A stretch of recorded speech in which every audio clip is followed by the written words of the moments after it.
لیکن یہ میں دعویٰ کرتا ہوں کہ الحمدللہ جو میں نے لوگوں کو تمہارے بزرگوں سے توڑ کے اس شخص سے جوڑا ہے جس کی قبر مدینے میں ہے صلی اللہ علیہ وآلہ وسلم، یہ چیز اب ختم نہیں ہونی، یہ ذہن میں رکھیے گا۔ ڈاکٹر اسرار صاحب دنیا سے چلے گئے، ویڈیوز میں زندہ ہیں۔ مولانا اسحاق صاحب دنیا سے چلے گئے، ویڈیوز میں زندہ ہیں۔ اور انجینئر صاحب کی ویڈیوز تو آپ چھوڑ دیں، ہاں دنیا میں جہاں کہیں اسلام پہ بات ہوتی ہے نا تو انجینئر صاحب کی ویڈیو پہلے نمبر پہ کھلتی ہے اللہ کے فضل سے۔ تو آپ کیا سمجھتے ہیں مر جانا؟ اچھا میں مر گیا تو کیا ختم ہو جائے؟ جڑا میں ڈیمیج کرتا ہے تھوڑے فرقے نو ختم ہو جانا ہے؟ یہ تو میرے نبی کا انقلاب ہے، ہم تو ان کے ادنا سپاہی ہیں، یہ تو جاری رہے گا انشاءاللہ تعالی۔ تو گالیاں دینا اس طرح کرنا بھی علمی رد کرو، آؤ بات کرو۔ میں تو ان کو اکیڈمی میں دعوت دے چکا ہوں کہ آپ تشریف لائیں۔ ان کے کئی نمازی ریورٹ ہو کے میری اس اکیڈمی میں آ چکے ہیں سیالکوٹ سے، میں نے ان کے ہاتھوں سلام بھی بھجوایا ان کو کہ تشریف لائیں ادھر، بتائیں میری غلطی کیا ہے قرآن و سنت کی روشنی میں، جذباتی باتیں نہیں کہ پیچھے آپ رو میوزک چلا دیں اور آپ سمجھیں کہ آپ کی بات جسٹیفائی ہو جائے گی۔ ابھی اگلے دن ایک کلپ ان کا آج کل بڑا وائرل ہوا ہے جس میں وہ ایک کسی بزرگ کا واقعہ سنا رہے ہیں کہ وہ بحری جہاز میں سفر کر رہے تھے۔ اتنی میری بات یاد رکھنا، آپ نے لاہور سے مدینہ پاک بڑی دور کر دیا، لیکن اتنا یاد رکھنا مدینے سے لاہور دور نہیں ہے۔ ہاں جی، یہ کتاب ہے تذکرہ غوثیہ، یہ غوث علی شاہ صاحب رحمۃ اللہ تعالی کے ملفوظات ہیں، اس میں بھی حضرت نے لکھا ہے۔ غوث علی شاہ صاحب آپ فرماتے ہیں میں حج کرنے کے لیے گیا اور میں بمبئی بندرگاہ سے بحری جہاز پہ بیٹھا، ٹھیک ہے جی، کہتے جہاز نکل کھڑا ہوا حج کے لیے، جدہ جانا تھا سیدھا جہاز میں۔ اب کہتے جو کسی دا عاشق ہوئے اسے دی گل کردا، سو مکر بہانے کر کے اسے دے مرنے مرد۔ اب شاہ صاحب فرماتے ہیں جتنے لوگ بحری جہاز پہ تھے میں نے سب پہ نظر ڈالی، کہنا جی کیڑا ہے جدنا یار دی گل کریے؟ کہتے ہیں کوئی بھی نہیں تھا۔ کہتے ایک میں دسیا وہ این جو ہے ہی کہ یار دی نہیں لیکن یار دی گل ہو سکتی تھی، اور وہ تھا جہاز کا مولم۔ کہتے میں اس کے پاس گیا، سلام دعا کر کے میں بیٹھ گیا۔ میں نے کہا آپ جہاز کے مولم ہیں؟ اس نے کہا ہاں۔ اب کہتے میں نے کہا یار ہر سال تو حجی لے کے جانا ہے تو لے کے بھی آنا ہے، تو چلو جانے ہیں تو کوئی ولی نہ ہوئے لیکن آدھے ہیں تو سارے ولی ہو کے آتے ہیں، تو اج تک کوئی تو اللہ دا یار ویکھیا ہے؟ آپ فرماتے ہیں وہ مولوی مجھے سر سے لے کے نا پاؤں تک دیکھ کے کہتا ہے حضرت ساری زندگی میں دو ہی اللہ کے دوست دیکھے، پہلے کی بات سناؤں کہ دوسرے کی؟ آپ فرماتے ہیں میں نے کہا پہلے کی سنا۔ کہتا ہے پہلا اللہ کا ولی میں نے تب دیکھا تھا جب اس جہاز کی مولوی میرے والد تھے اور میں ان کی زیر تربیت تھا۔ کہتے اسی طرح جہاز بمبئی بندرگاہ سے نکلا، تھوڑا سا جہاز آگے گیا ہوگا تو ایک بابا جی آگے اور آ کے میرے والد صاحب کو کہتے ہیں مولوی صاحب یہ تو بتائیں جدہ کب آئے گا؟ اگر مجھے پہلے پتا ہوتا نا کہ بحری جہاز میں سفر کرنے سے اتنی ابکائیں آتی ہیں، اتنا دل خراب ہوتا ہے، تو پھر ایک اور راستہ بھی تھا، میں نے اسی راستے سے چلے جانا تھا۔ اب یہ بتائیں جدہ کب آئے گا؟ تو کہتے ہیں میرے والد صاحب مسکرا کے کہنے لگے بزرگو وہ یہ تو جہاز بمبئی بندرگاہ تو چلے ہے 11 دن لگنے نے پھر جدہ آئے گا۔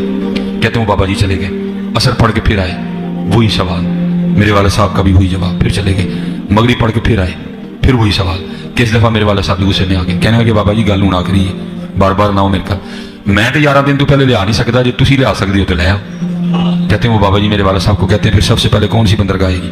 کہتے ہیں میرے والد صاحب نے کہا مخا، پھر کون سی آئے گی؟ حدیدہ، پھر کون سی آئے گی؟ عدن، پھر کون سی آئے گی؟ میرے والد صاحب نے کہا جدہ۔ تو بابا جی کہتے ہیں پھر دیکھو جدہ آ گیا جی، تذکرہ غوثیہ، تذکرہ غوثیہ، جدہ آ گیا۔ کہتے ہیں میرے والد صاحب نے پیچھے دیکھا تو واقعی لائٹیں دکھائی دے رہی تھی۔ کہتے والد صاحب بڑے پریشان ہوئے، دوپہر کو تو ہم بمبئی بندرگاہ سے نکلے ہیں، وہ بھی تو کراچی بھی نہیں آیا، تو یہ کیا ہوا کہ جہاز راستہ تو نہیں بھول گیا؟ کہتے جہاز کھڑا کیا گیا، بندے بھیجے گئے، جاؤ ویکھ آؤ کیڑی بندرگاہ ہے۔ کہتے بندے نے آ کے کہا واقعی جدہ آ گیا جی، کیونکہ حضرت اس کی روحانی طاقت اتنی زیادہ تھی کہ جب مولم نے کہا نا مخا، اس نے جہاز کو اٹھا کے مخا رکھ بھی دیا، جب اس نے کہا نا حدیدہ، اس نے جہاز اٹھا کے حدیدہ رکھ بھی دیا، جب اس نے کہا نا عدن، اس نے جہاز اٹھا کے عدن رکھ بھی دیا، جب اس نے کہا نا جدہ، اس نے جہاز اٹھا کے جدہ رکھ بھی دیا۔ یہ ہے بھائی میں کہا کرتا ہوں، ہمارے بزرگوں نے کوئی لطیفے نہیں لکھے جی، انہوں نے ایویں نہیں کہا تھا فاصلوں کو تکلف ہے ہم سے اگر ہم بھی بے بس نہیں بے سہارا نہیں۔ اچھا دوسری بڑی مزیدار بات ہے، ایک کی تو بات ہو گئی، اب شاہ صاحب کہتے ہیں مولم کہتا ہے دوسرے دی سناواں؟ شاہ صاحب کہتے ہیں میں نے کہا سنا، وہ کہنے لگے جی دوسرے اللہ والے تسی ہو۔ شاہ صاحب کہتے ہیں میں نے کہا بھائی پہلے تو اللہ والے کی تم نے اتنی بڑی کرامت دیکھی، تو میرا تم نے کیا دیکھا کہ میں اللہ والا ہو گیا؟ تو فرماتے ہیں مولم کہتا ہے حضرت جی اللہ والے دا پتہ بھی اللہ والے پوچھ دینے، یہ بہت کچھ ہے جی۔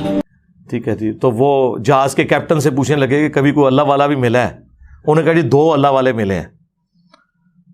کہانیاں بہرحال مختصر یہ کہ انہوں نے کہا جی وہ ایک اللہ والا تھا، وہ بار بار آ کے میرے ابا جی جو اس وقت کپتان تھے ان سے پوچھتا تھا کہ ہاں جی کتنی دور رہ گیا جی جدہ، کیونکہ جدے کے ساحل کے اوپر جا کے وہ بحری جہاز نے رکنا تھا، تو وہ پھر بڑے تنگ ہوئے، تو الٹیمیٹلی انہوں نے اس کے ساتھ ڈسکشن کی تو اس نے کہا اے پھر جدہ آ گئی، تو جدہ پہنچ بھی گئے، حالانکہ وہ ابھی جدہ بڑی دور تھا۔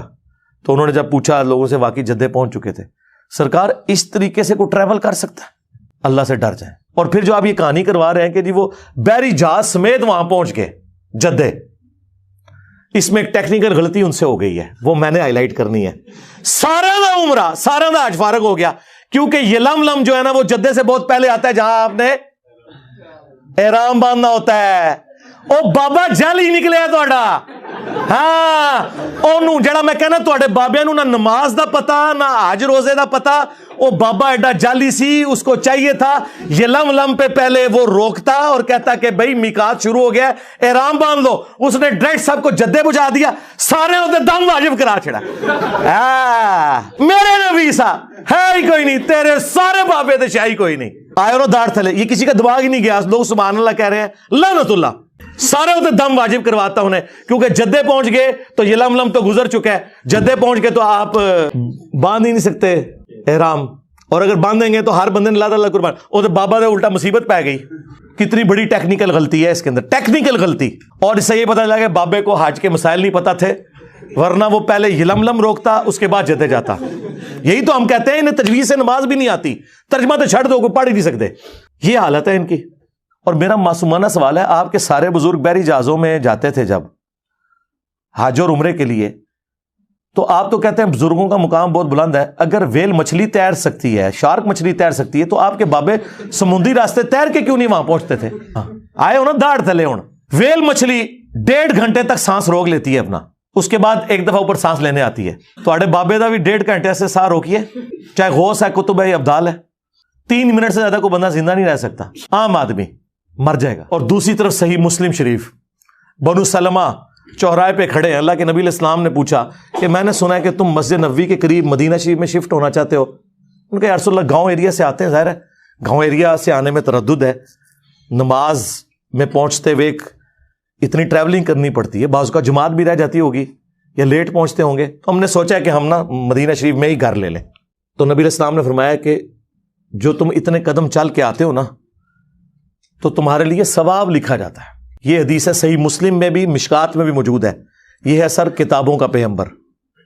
نبی علیہ السلام نے انہیں یہ کیوں نہیں کہا کہ بعد میں تو بزرگان دین جو ہے وہ اڑ کے پہنچ جایا کریں گے مکہ مدینے نمازیں پڑھنے، تو اڑ کے آ جایا کرو، مدینہ شریف کیوں شفٹ ہو رہے ہو؟ اتو اڑ ہوتے تھے، لینڈ کرو، اس زمانے پہ کوئی نہیں سی اڑدا۔